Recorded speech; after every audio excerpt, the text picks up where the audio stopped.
करतो युवकांचा बुलंद आवाज सन्माननीय प्रमोद भैया भोसले एकदा जोरदार टाळी तुम भैया यांच्यासाठी मोहन भोसले व पार्टीचे ज्येष्ठ नेते सर्वजण व्यासपीठावर यावे. बोला छत्रपती शिवाजी महाराज की, धर्मवीर छत्रपती संभाजी महाराज की, राजमाता अहिल्यादेवी होळकरांचा विजय असो. मायाका देवीच्या नावानं सांग बरे, सिद्धनाथाच्या नावानं सांग बरे. आज व्यासपीठावरील आटपाडी खानापूरचे दमदार आमदार सर्वांचे लाडके व आपल्या कर्तृत्वातून ठसा उमटणारे सुहास भैया बाबर, आटपाडीचे डॅशिंग नेते तानाजी पाटील अध्यक्ष, आटपाडीचे भाग्यविधाता राजेंद्र अण्णा देशमुख काही कारणास्तव ते येऊ शकले नाहीत. जिल्हा परिषदचे उमेदवार माननीय जयदीप भैया भोसले, आमचे जिवलग मित्र उमेश दादा पुजारी यांच्या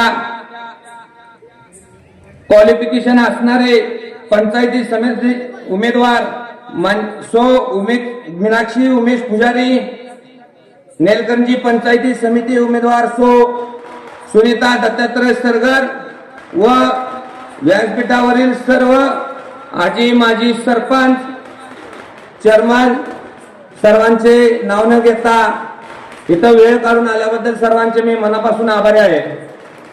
भैया विकास कामाचं बोलताना आज पक्ष बदलायचं फक्त एवढंच कारण भैया ग्रामपंचायत लढत असताना भैया मी गावातील अनेक लोकांना शब्द दिला की तुमची कुठलीही समस्या असू द्या मी तुम्हाला सोडवणार, पण निवडून येस तर भैया वेगळंच राजकारण झालं, निवडून आल्यानंतर वेगळं राजकारण झालं.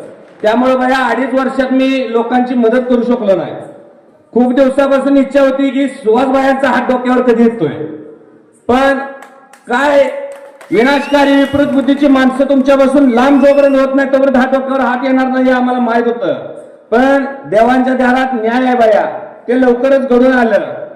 मी आज नेलकंजीतील सर्व ग्रामस्थांना विनंती करतो, जिल्हा परिषद गटातील लोकांना विनंती करतो की आज 2.5 वर्ष कुणाचाही डोक्यावर हात नव्हता.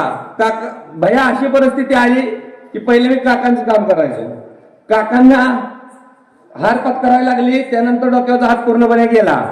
चंदूभाऊकडून निवडून आलो, आता हे दोघं तर कशी घेणार, पण निवडून आल्यानंतर त्या दोघांनी अशा काय गोष्टी भावनी केल्या की सगळ्या गावाची इच्छा होती भैया की हा प्रमोद भोसले उपसरपंच झाला पाहिजे, हा गावासाठी काय तर करेल.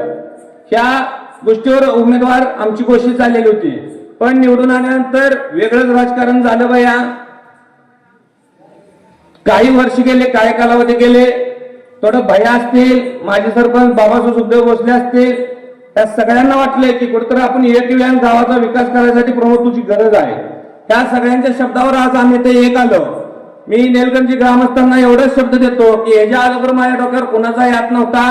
आज आमदार सुहास भैया बाबर, तानाजी पाटील अध्यक्ष, जयदीप भैया भोसले, माजी सरपंच बाबासाहेब सुखदेव भोसले, हा सगळ्यांचा हात आहे. 2.5 वर्षात मला मोठा हात कुणाचा नसल्यामुळे काही बोलता येत नव्हतं, पण मी आज ठामपणे हा व्यासपीठावरून मोठं बोलू शकतो का तर दमदार आमदारांचा आज डोक्यावर हात आहे. आज मी शब्द देतो, तुम्ही कुठलंही काम माझ्यापर्यंत घेऊन या, त्या कामाला जर कुठं कमी पडलो तर येणाऱ्या कुठल्याही इलेक्शनला मी तुमच्या घरात मतदान मागायला येणार नाही.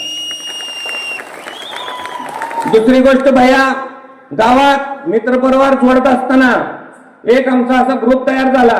त्या ग्रुपमध्ये फूट पडावं म्हणून 7 केसेस माझ्यावर झाल्या भैया, 7 केसेस, 1-2 पण नाही, 7 केसेस झाल्या. त्यातल्या फक्त आता 1 केस राहिलेली आहे भैया, फक्त आमच्या मित्रपरिवारात फूट व्हावी म्हणून.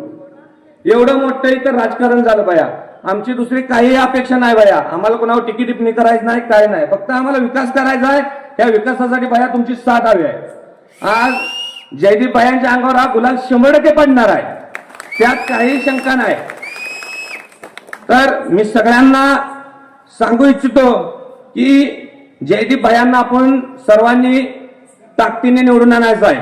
पंचायत समितीचे उमेदवार असतील, गाणंदपासून नेलकंजीपर्यंत व नेलकंजीपासून तळेवाडीपर्यंत सर्व लोकांनी ताकदीने काम करून 2 पंचायत समितीचे उमेदवार व 1 जिल्हा परिषद सदस्य आपल्याला निवडून आणायचा आहे.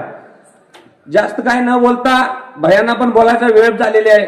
जाता जाता एवढंच सांगतो कि तुम लाख कोशिश करो हमें मिटाने की, हम जब जब बिखरे हैं दुगनी रफ्तार से निकले हैं. धन्यवाद. जय हिंद, जय महाराज. धन्यवाद पमू भैया, धन्यवाद.